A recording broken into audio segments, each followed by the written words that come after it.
जैसा कि आप सभी जानते हैं, बिना स्वच्छता के हम अच्छे स्वास्थ्य की कल्पना नहीं कर सकते हैं। यदि हमें निरोग रहना है, पूर्णतः स्वस्थ रहना है, तो हमें स्वच्छता पे ध्यान देना पड़ेगा।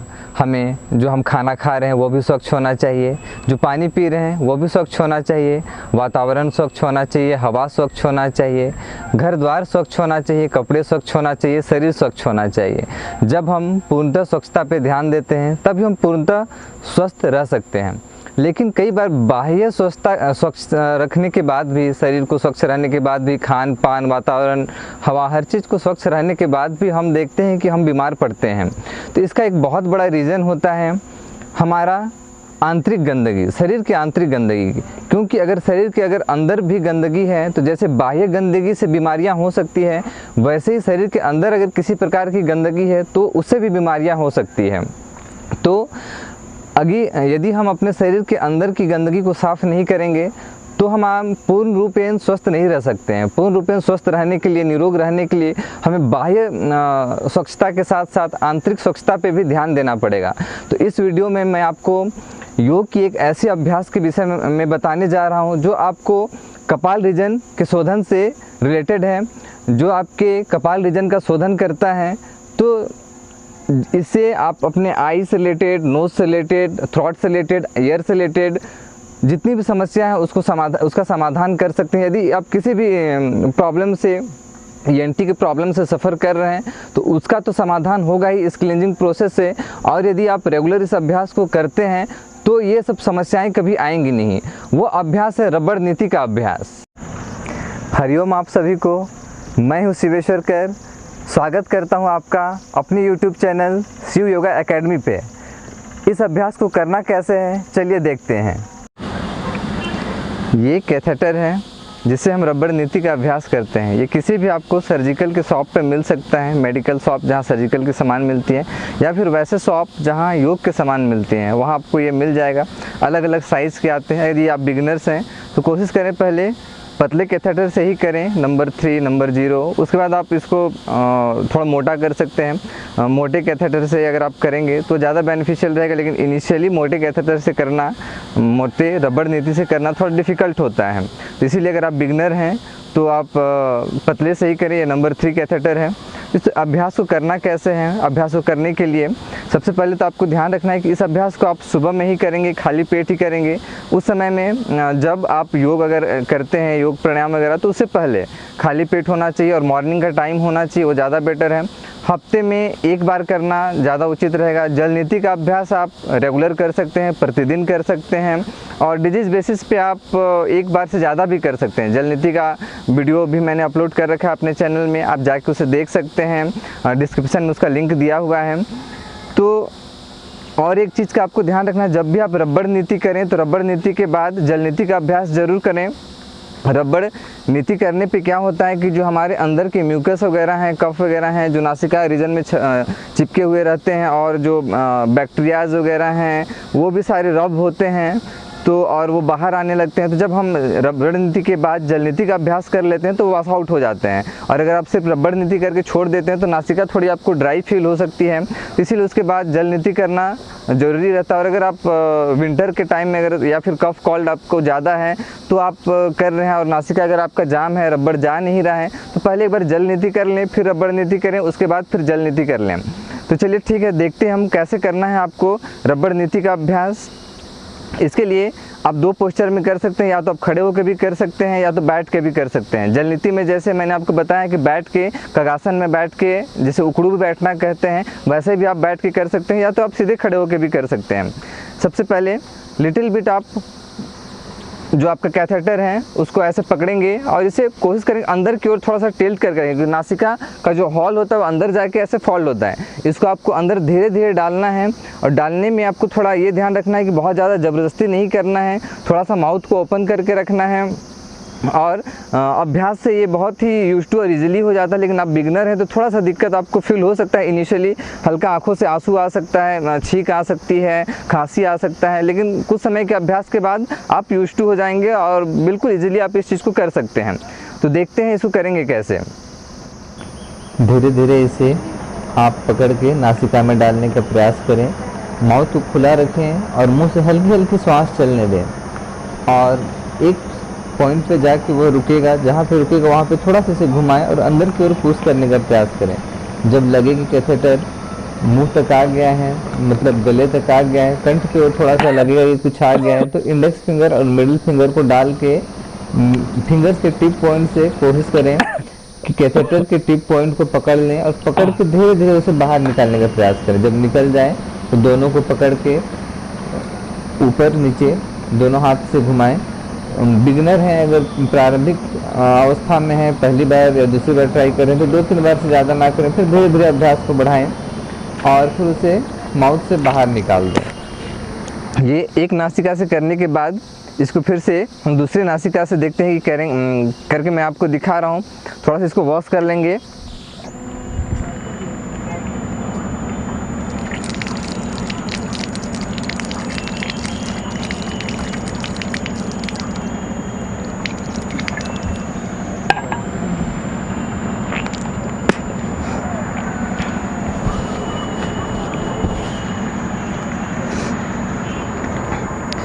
इसी विधि को आप दूसरे नासिका से भी कर सकते हैं और दोनों नासिका से ही करना चाहिए, लेकिन बिगनर हो तो कोशिश करें कि पहले एक नासिका से हो जाए। जिस नासिका से आपका स्वर चल रहा होता है, जो नासिका आपका एक्टिव होती है, नेजल रीजन एक्टिव होता है, उसे इजीली हो जाता है, लेकिन जो थोड़ा पैसिव होता है उसे थोड़ा सा दिक्कत आपको फील हो सकता है करते हुए। और कई लोगों का क्या होता है कि नाक की छिद्र भी थोड़ी बड़ी होती है, मोटी होती है, तो इजीली कैथेटर चला जाता है। कुछ लोगों को थोड़ा पतला होता है तो जाने में थोड़ा सा दिक्कत होता है। यदि आप इस तरह की कोई आपको अगर नासिका के अंदर कैथेटर नहीं जा रहा है तो बेटर होगा कि किसी आप पहले योगा थेरेपिस्ट वगैरह से मिल लें, योग प्रशिक्षक से मिल लें और अच्छे तरह से ट्रेंड होने के बाद ही करें, जोर ज़बरदस्ती ना करें। दूसरी नासिका से करके मैं आपको दिखा रहा हूँ। कैथेटर का 2 सिरा होता है, सामने वाला सिरा क्लोज होता है और पीछे वाला सिरा ओपन होता है। तो हमेशा आपको ये ध्यान रखना है कि आपको नासिका के अंदर क्लोज वाले सिरे से सामने वाले सिरे से डालना है। और इसे आप दूसरी विधि से भी, जैसे पहले हमने किया, दोनों छोर को पकड़ के ऊपर नीचे खींच रहे थे, इसे अब दूसरी विधि से भी हम कर सकते हैं, गोल गोल घुमा के, जैसे आप देख रहे हैं। इस पे हम करते क्या है कि जो क्लोज वाला सिरा है उसको ओपन वाले सिरे पे डाल देते हैं और ओपन वाले सिरे को पीछे की तरफ से खींचते हैं, सामने की तरफ से नहीं खींचेंगे, अदरवाइज नासिका के अंदर थोड़ा सा खरोंच लगने का डर रहता है। तो पीछे से खींचते जाएंगे और गोल गोल घुमाते जाएंगे।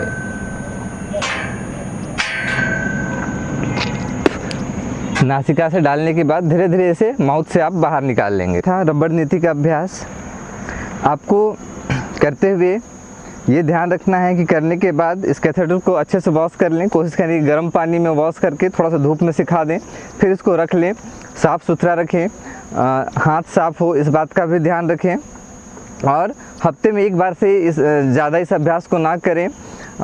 और करने के बाद जल नीति का अभ्यास भी कर लें। इसमें मैं आपको जल नीति करके नहीं दिखा रहा हूँ क्योंकि जल नीति का वीडियो मैंने ऑलरेडी अपलोड कर रखा है, आप जाके देख सकते हैं कि जल नीति करना कैसे है। इसके बाद जब आप जल नीति करेंगे तो रबर से जो म्यूकस वगैरह, कफ वगैरह रब हुई वो वाश आउट हो जाएगा और काफ़ी आप रिफ्रेश फील करेंगे। करने के बाद जो एक्सपीरियंस होता है वो आप करने के बाद ही उसको फील कर सकते हैं। करने के बाद बिल्कुल ही आप बहुत ही रिफ्रेश और नासिका रीजन नेजल पैसेज जो होता है बहुत ही इस आपको फ्री महसूस होता है और एयर का पासेज जो है बहुत अच्छे से होने लगता है, इनहेल एक्सहेल बहुत अच्छे से होने लगता है। और इन अभ्यासों के बाद यदि आप प्राणायाम वगैरह का अभ्यास करते हैं तो उसका लाभ भी बहुत अच्छा मिलता है। आपने देखा इस अभ्यास को करना कैसे। अब हम बात करते हैं कि इसके लाभ क्या क्या हैं, क्यों हम इस अभ्यास को करें। तो आपने प्रीवियस वीडियो में मैंने आपको जल नीति का अभ्यास बताया था, तो जो लाभ हमें जल नीति से मिलता है वही लाभ आपको सूत्र नीति से भी मिलता है, रबड़ नीति से भी मिलता है। सूत्र नीति इससे थोड़ा अभ्यास एडवांस अभ्यास है। उस अभ्यास के लिए मैं आपको दूसरा वीडियो आपके लिए लेके आऊँगा। इसमें मैंने रबड़ नीति की बात की। तो रबड़ नीति से आपको क्या क्या बेनिफिट हैं, जल नीति के अलावा क्या आप इससे बेनिफिट ले सकते हैं, तो ये मैं आपको इस पे बताने जा रहा हूँ। सबसे बड़ा बेनिफिट की जो आपको जल नीति से नहीं मिल पाता वो ये है कि यदि आपके नाक में किसी प्रकार के मांस ज़्यादा ग्रो कर गया है या हड्डी का ग्रो हो गया है, बढ़ गया है, तो जब हम रबड़ नीति का अभ्यास करते हैं तो उससे वो ठीक होने लगता है। दूसरा बेनिफिट कि इससे आपके नासिका का जो ऑर्गन्स है उसका मसाज काफ़ी अच्छा होता है। मसाज होने से होता क्या है कि ब्लड सर्कुलेशन उसमें काफ़ी बढ़ जाता है। ब्लड सर्कुलेशन बढ़ने से जो वहाँ पे जो फंक्शनिंग है ऑर्गन्स की, उसकी फंक्शनिंग काफ़ी अच्छी होने लगती हैं। और यदि आप प्राणायाम करने से पहले इन अभ्यासों को करते हैं तो आपका जो ट्रैक है, रिस्पायरेटरी ट्रैक है, वो काफ़ी क्लीन हो जाता है। तो प्राणायाम करने में आपको काफ़ी प्राणायाम का बेनिफिट आपको काफ़ी अच्छा मिलता है, क्योंकि इनहेल एक्सहेल आप प्रॉपर अच्छे से कर सकते हैं।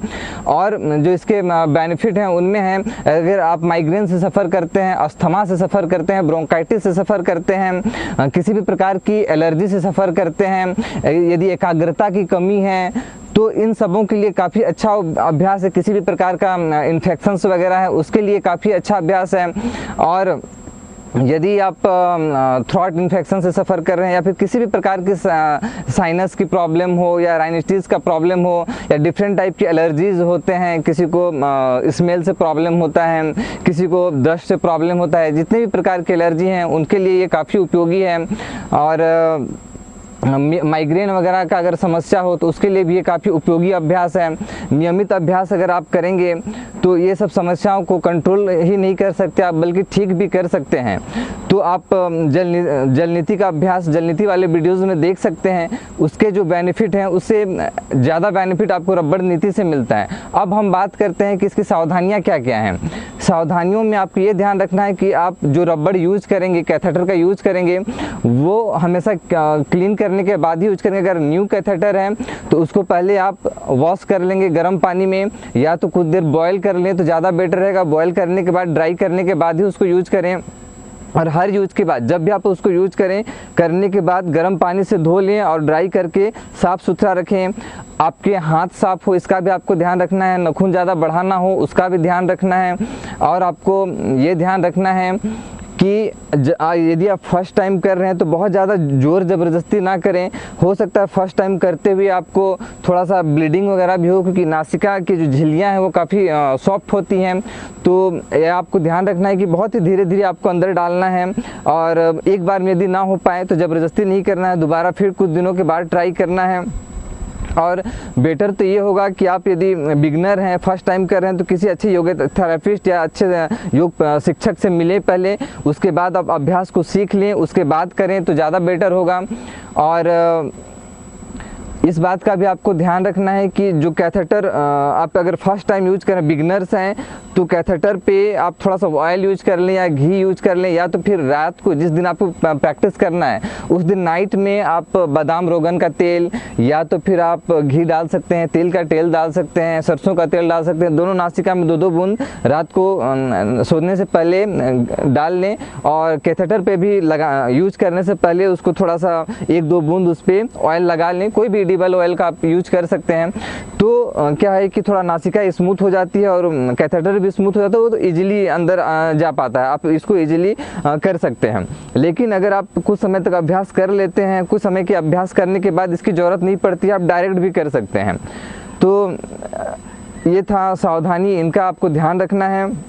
यदि आप इस वीडियो को देख रहे हैं और आपको वीडियो अच्छा लगा तो प्लीज़ आप चैनल्स को सब्सक्राइब कर दें, और इस वीडियो को और भी लोगों तक शेयर करें, ताकि ये वीडियो और भी जिनको इसकी ज़रूरत है उनकी तक पहुंच पाए। और इस चैनल से जुड़े रहने के लिए आपका बहुत बहुत धन्यवाद। आप सभी जानते हैं कि सबसे बड़ा सुख निरोगी काया, और आप हमेशा स्वस्थ रहें, निरोग रहें, इसी मंगल कामना के साथ। नमो नारायण।